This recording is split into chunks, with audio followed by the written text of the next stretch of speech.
Jet Airways को संकट से उबारने के लिए अब सरकार भी हरकत में आ चुकी है। जी हां, वित्त मंत्रालय के सूत्रों के हवाले से खबर आई है कि सरकार ने ये कहा है कि जेट एयरवेज को डूबने से बचाने के लिए बैंक्स हर संभव कोशिशें कर रही हैं, जिसमें लेनदारों और उपभोक्ताओं के हितों की रक्षा की जा सके। आपको बता दें, सूत्रों के मुताबिक बैंक्स कई तरह की योजनाएं बना रहे हैं। इसमें जेट मैनेजमेंट में बदलाव पर भी विचार किया जा रहा है। आपको बता दें कि जेट एयरवेज संकट पर डीजीसीए, बैंक्स और वित्त मंत्रालय की गई दौरे की बैठकें हो चुकी हैं लेकिन अब तक कोई हल निकल कर आया नहीं है। एतिहाद ने भी जेट के संकट से पल्ला झाड़ लिया है।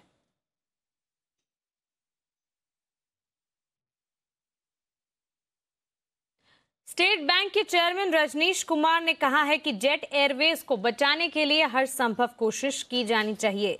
जेट एयरवेज के बचे रहने में ही सबकी भलाई है। फिलहाल के लिए जेट एयरवेज का प्रमोटर कौन है, इसकी हमें चिंता नहीं है।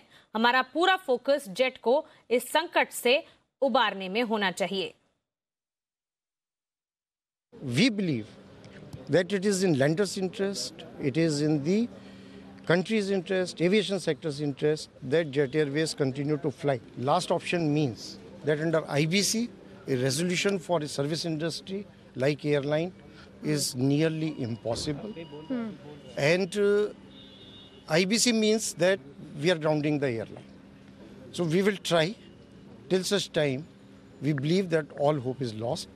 But as on date, I can say that not all hope is lost. So we have not reached that decision point where we say enough is enough and nothing can be done and let the airline. But the dialogue with Etihad, I can tell you, is on. It is not that they have conclusively decided that they will go out. इस खबर पर और ज्यादा जानकारी लेकर हमारे संवाददाता समीर दीक्षित हमारे बीच मौजूद है। समीर, बताएं सूत्रों के हवाले से और क्या खबरें आ रही हैं, क्या तैयारियां हैं जेट के लिए बैंक्स और सरकार की? बिल्कुल, आज एक अहम बैठक हुई है यहाँ वित्त मंत्रालय में, जिसमें अरुण जेटली उस बैठक में मौजूद थे और साथ ही एविएशन सेक्रेटरी और एसबीआई चेयरमैन भी उस बैठक में मौजूद थे। एसबीआई चेयरमैन ने सारी बातें रखी हैं कि क्या कुछ प्लान को एग्जीक्यूट किया जा सकता है, शामिल किया जा सकता है या अपनाया जा सकता है जेट को बचाने को लेकर के।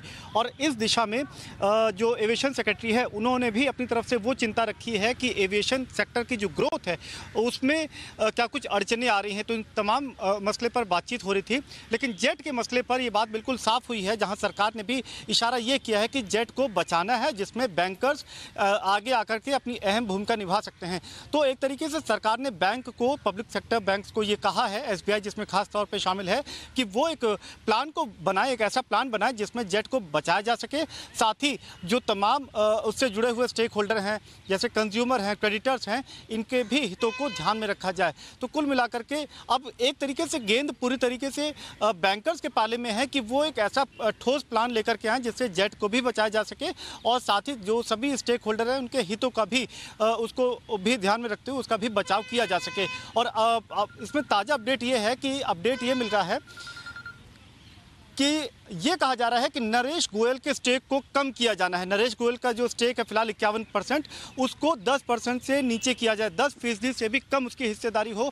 नरेश गोयल को बाहर जाने का रास्ता यहाँ पे बनता हुआ नजर आ रहा है। जो लैंडर्स ने जो प्रस्ताव सामने रखा है, एक जो प्लान खाका तैयार किया है, उसमें यह है कि नरेश गोयल की जो हिस्सेदारी है उसको बिल्कुल ना के बराबर किया जाए, पहला ये। और दूसरा ये कि जो बैंकर्स जिस तरीके का प्लान बना रहे हैं, अगर उसको एग्जीक्यूट, उसको कार्यान्वित किया जाता है तो ये संभव है कि जेट का जो मौजूदा मैनेजमेंट है ये बदल जाए और एक नया मैनेजमेंट जेट एयरवेज को उसमें शामिल हो और उसको एयरलाइन को चलाए। तो ये मोटे मोटे तौर पे दो बातें हैं कि अब बैंकर्स हो सकता है आने वाले वक्त में जेट को बचाएंगे, और जेट एयरवेज का अगर बैंकर्स अपने नए प्लान के मुताबिक बचाव करते हैं तो उसमें नए मैनेजमेंट को शामिल किया जा सकता है। जी बिल्कुल समीर, तमाम जानकारी के लिए और हमारे साथ जुड़ने के लिए आपका शुक्रिया।